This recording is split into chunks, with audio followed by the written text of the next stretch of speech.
Shit.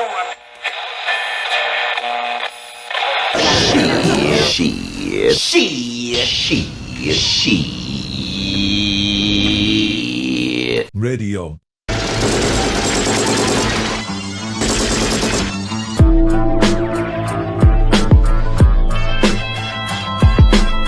Awesome.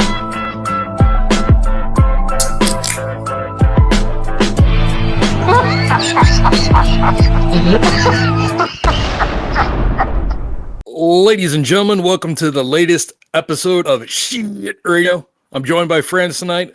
Liarz and Wasted are on assignment. We're bringing you a breaking news episode. Atlas and Nothin have been released by Guns N Roses. We're here to discuss. I personally really enjoy the songs. I think Atlas is a lot better than the Village sessions. I think Nothin is one of the Guns N Roses better songs. Frans, your opinion? Yeah, it's not exactly the same. So do share. Yeah. Well, okay. Yeah. So let me go first. Yeah. So Nothin. I mean, I like the instrumentals and the guitar parts, but the lyrics are so horribly bad, and that's people know me. I'm not the biggest Chinese democracy lover, mainly due to the lyrics, and these lyrics are so fucking stupid. Yeah, I can't even believe it, man. And yeah, but the tune is great, I have to admit. And yeah, with Atlas also, it's a bit better. It's not my favorite song for sure, but it's still a mediocre song, I think. And but yeah, I didn't expect anything else. Well, it turns out that we're not going to be alone here. Even though he was on assignment, he's able to join us for a brief second. Liarz, what are your thoughts on Atlas and Nothin? Pleasantly surprised with Nothin. I wasn't sure what to expect. Oh, by the way, hi everyone. Thanks. Hey, it's good to be here. Hey, friends. Pleasantly surprised with Nothin. I wasn't sure what to expect with it, but I think the added vocals, the added lyrics, and I think Slash's and Duff's touch really put this song. It's a good one. I like it. As for Atlas, I didn't really like the demo of Atlas, and I think it'll grow on me over time, but it's just meh to me. Atlas, I think, is really, really decent. I think it's, B tier, Use Your Illusion now, Shotgun Blues, Bad Apples type. It's nowhere near peak Guns N' Roses, the 87 through 93 run, but it's a damn good song. It definitely would have fit in with Chinese Democracy. It should have been on Chinese Democracy. They could have easily bumped off Scraped and put that on there. It's a decent song. It's better than I thought it would be. I'm actually surprised how much better it is. The vocals are clearly still Village session vocals, but they're a lot more clear, in my opinion. So I give Atlas a solid B- to a C+ of a song. It's better than I expected, and it's one of the best post-reunion releases. So out of what we've got, perhaps the general, hard school, absurd, I'd rate Atlas pretty much above all of those so far. When it comes to Nothin, I would say that's probably the best post-reunion release that we've got. Not counting Monsters, because it hasn't been officially released. If we were, that's the best.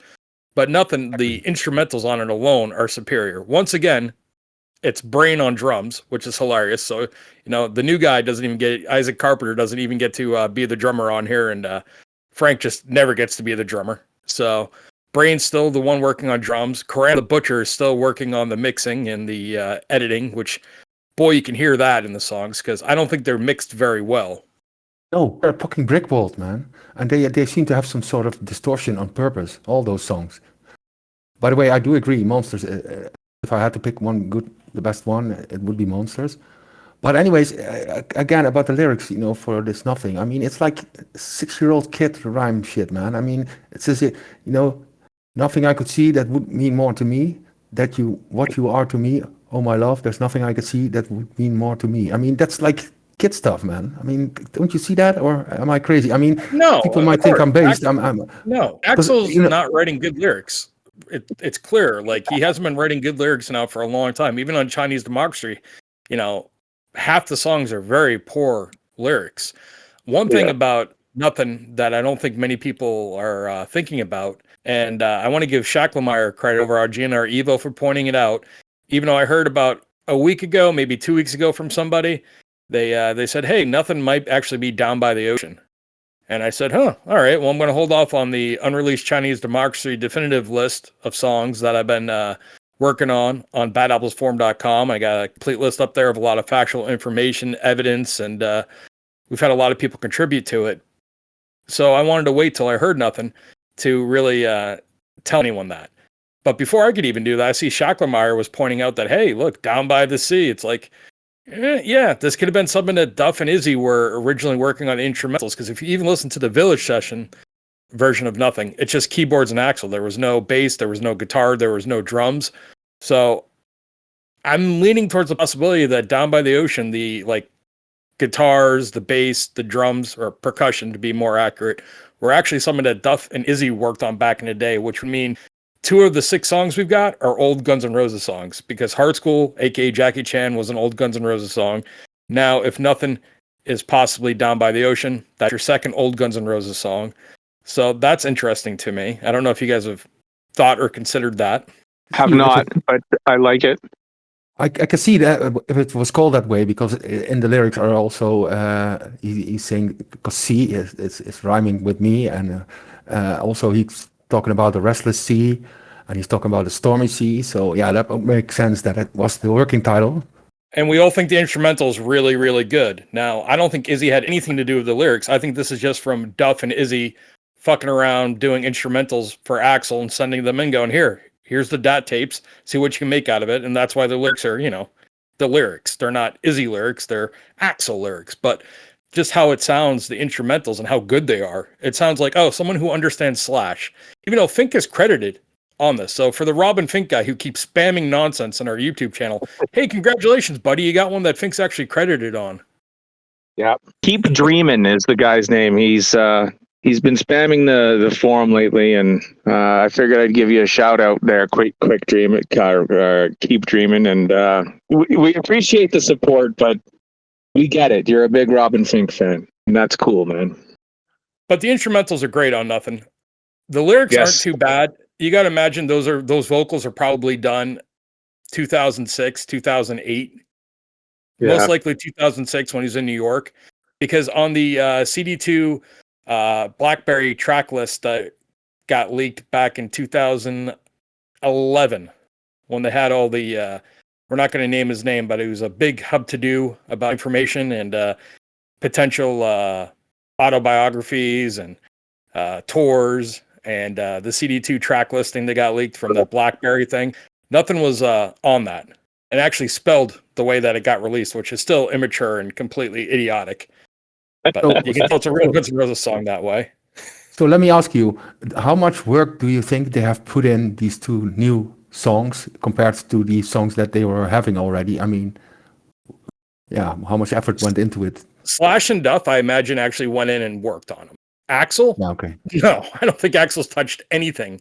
The last time I think Axl was actually in studio was for, what is that? Love to Love. Before that, it was the Children of the Revolution. And then the best Axl vocals where he actually gave most effort, in my opinion, was the damn Looney Tunes song. Rock the Rock. Yeah. So I don't think Axl did anything in studio on these songs in the last 15 plus years. Longer than that, actually. Probably almost 20 years. And I think Slash and Duff worked really hard because I think they go in there, they know what the songs are, they want to work them, they want to make them sound the best they can. I think the issues you run into is that Axl's not putting down new vocals, and that Karam just is a horrible editor and mixer. Yeah, okay. It blows my mind, man, that these vocals are 20 years old. It floors every time I think about it. It just floors me, man. When I heard Nothing this morning, I figured that the vocals must have been new because what we heard on the Village leaks was just the chorus, basically, right? So I'm wondering when the verses were done.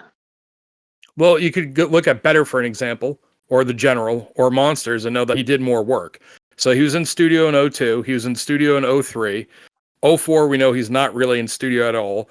05 he's kind of not doing anything, and then 06 he's in New York working on audio. So that's where you get Scrape, that's where you would have got Monsters, The General, even though those possibly 02, 03 songs.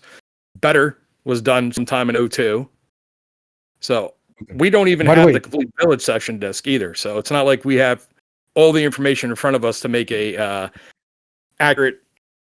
How do I say this? An accurate description, accurate opinion. You know, we can't really come to a conclusion of when because the timeline's so distorted with the lack of information. Right. Yeah. Also, what I wanted to point out is that I saw several comments about how they maybe had the date wrong and they always wanted to release on the 4th, but I'm not sure if you've seen Vanessa's Vanessa's Instagram, because she reacted to people saying, "Hey, where's the songs?" and she admitted that it was a delay, so it's definitely not true. And yeah, they didn't mix up the dates; they fucked up the release. Listen, if they mixed up the but we date, it's got very them. easy. They looked at the date, they put it up, you know, what was it, 24th of November? So why not on the 25th go, oh, hey guys, we messed up the date. The 26th, the 27th, 28th. You had plenty of time. You waited until the show went on sale. They go, hey guys, the songs aren't ready. Yeah, but I saw some comments. I think even Jarmo made a comment about how they were always going to release this on the 4th and that they mentioned the date wrong, which I think is bullshit. So why didn't he correct the date on, you know, on, like we said I earlier, don't know, he I don't posted know, on the I don't know. 24th. He had plenty of time until the 2nd to correct that date. Or he's just lying out of his ass. Same as Or- how he hated Slash, and then when Slash come together again with Axel, he loves him. Yeah.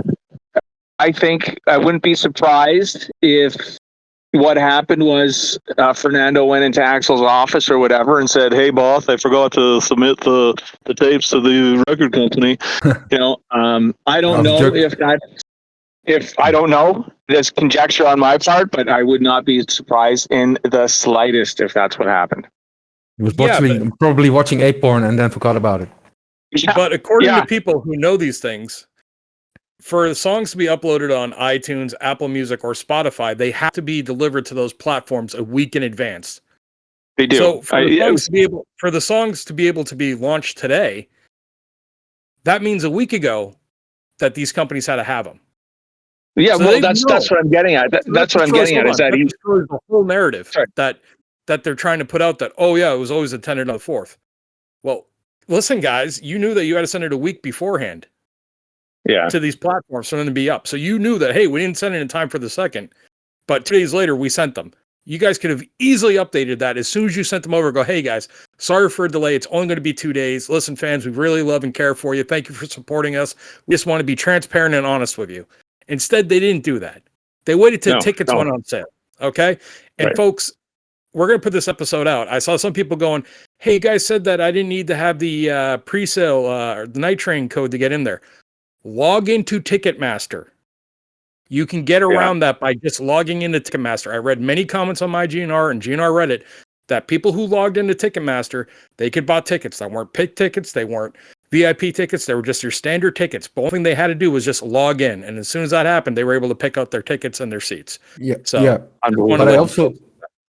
But I also heard that that there were some shows that were open and some shows that were closed. You know, so yeah. Well, Definitely, supposedly the pre-sale code, which whatever, if we get this episode out, we'll get it out before Friday. So guys, the pre-sale code is Atlas. Once again, I repeat, the pre-sale code is Atlas. yeah, with that code you get nothing. Except really expensive tickets.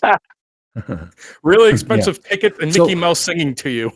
So all in all, these songs, these are not songs I will ever turn on or play or like to listen to in general. I mean, yeah, it is what it is for me at least. Don't we call that the whole Chinese democracy era for you? No, because you know I like the Children of the Revolution. I liked really much, man. I mean the vocals and stuff. So it's not that I hate everything Axel does now. No, definitely not. I still got to get you on State of Grace. I got to get you listening to that. Once in a lifetime. Yeah, maybe. All right, Liarz, is there anything else you want to add to these songs? I mean, I think they're really the best of the bunch so far of what we got. It shows that they might be holding back some decent tunes. I'm really surprised with Atlas. I was just trying to log on to Ticketmaster here to see if that code worked, and I can't get on Ticketmaster right now. It's all jumbled. So no, I'm, like I said, pleasantly surprised about Nothin. Atlas, I'll give it a couple more listens too. We'll see how it grows on me, but I like Nothing. It was good. I really like Slash's Parted, and I really one thing I did notice when I was listening to both of those songs is I like how Fortis is turned up in the mix.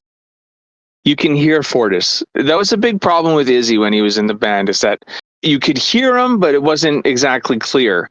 Whereas with these songs, I feel they're mixed in this aspect. I don't think they're mixed very well to begin with, but in this aspect, I think they did a good job with Fortis's level. So I give them a thumbs up. A thumbs up from Liarz. Let me just add to that really quickly. Number one, we're the biggest group of Izzy fans you're probably going to find. We love Izzy. Yes. I brought up the Down by the Ocean theory already, in my opinion of that, on Bad Apples forum. One of the posters is Daddy Don't. Very long time poster or on the forums. He's like, well, Izzy isn't credited. I'm like, brother, Izzy isn't even credited on Contraband. And like, there's little video evidence on the VH1 documentary where Izzy's like creating the songs for Contraband with Velvet Revolver. And he's not credited on Contraband at all. So the way that the band credits people and says, composed by Guns N' Roses, that's just how GNR does shit. Tobias isn't credited on Atlas. And we know that Tobias definitely worked on Atlas.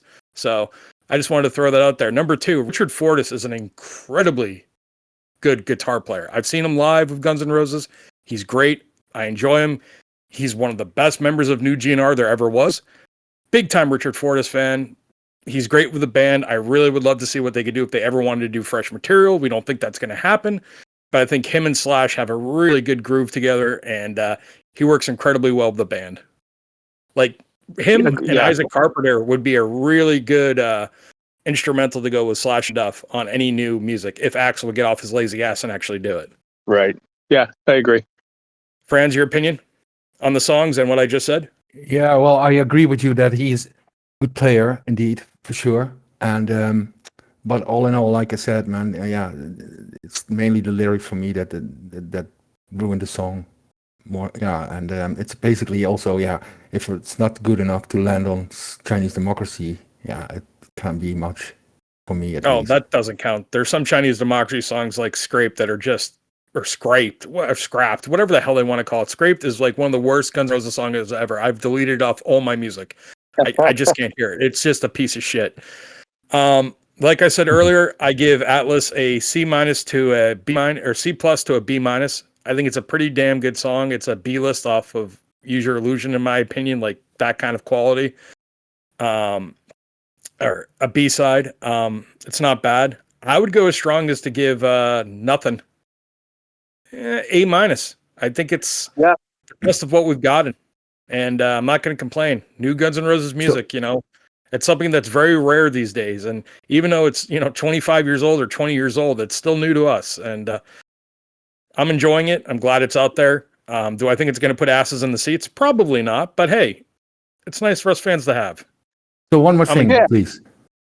One more thing, please. So imagine the new songs they have put out now, that list, and imagine there's 2 more joining, and they would put that on an album. Do you really think that would make the sales charts at all? Because if you're at the concert and they play these new songs, people start instantly buzzing and talking and going for drinks and shit. So yeah, the reunion people definitely not going to buy this, I think. So I really wonder how much sales an album with these songs would probably do as well as Chinese Democracy. Like, here's as well or was it bad? No, as well. I think it would do the same numbers as Chinese Democracy, and in this day and age, that would be considered a big hit for them. I think these songs all need to be, remastered and actually on the same sound level and like really audibly fixed. Like, I know that what's that guy's name? He just retired. Oh God, I'm sorry. But it's likable. It's likable that they will do that. Sorry. Right? Bob Ludwig did the mastering of Chinese Democracy, and he's retired, so he's not going to be doing the mastering on it. But it's one of those things. If they did a good master, like Andy Wallace did a good master, have Andy Wallace come back and just do a remaster and engineer the album. And I think if it all sounds equal volume and kind of the distortion that you're hearing in these songs and kind of some of the, the sound effects that you hear are taken out, you're going to have a decent album. You got to imagine this is a reunion era act. This is not them in their prime. They're all in their 60s pretty much. And I think it would do pretty well.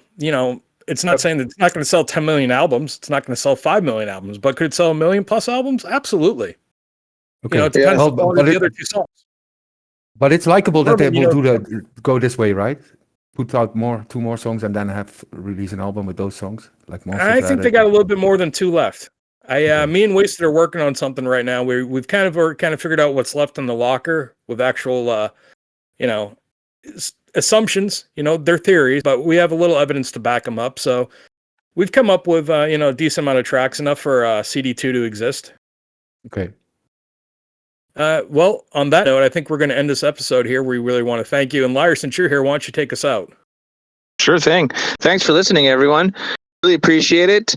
Look for us on YouTube. That is our main channel. YouTube is just exploding right now, so I thank each and every one of you for listening. Hit like and subscribe. Leave a comment. You guys are great with the comments. Wasted and I are trying to get back to all of them. There's so many of them right now, which is great. Not complaining. And if you're not looking for us on YouTube, look for us on Rumble. Again, our numbers are really growing on Rumble too. And if you want the audio version, listen to us on Spotify. And from Spotify, wherever else you get your podcasts. And like I said last episode, ladies and gentlemen, we got new Guns N' Roses music. Before we end, I do want to give a big shout out and a thank you to the 4th member of our show who never likes to be included or take credit, but that's Frans. Frans does so much for us behind the scenes and helps us with the videos and the editing and the images. Frans is great, and he is the 4th member of the show. Don't let him pretend like he's not. He's involved with pretty much everything we do. So just wanted to give him a big shout out. Absolutely. My pleasure. All right.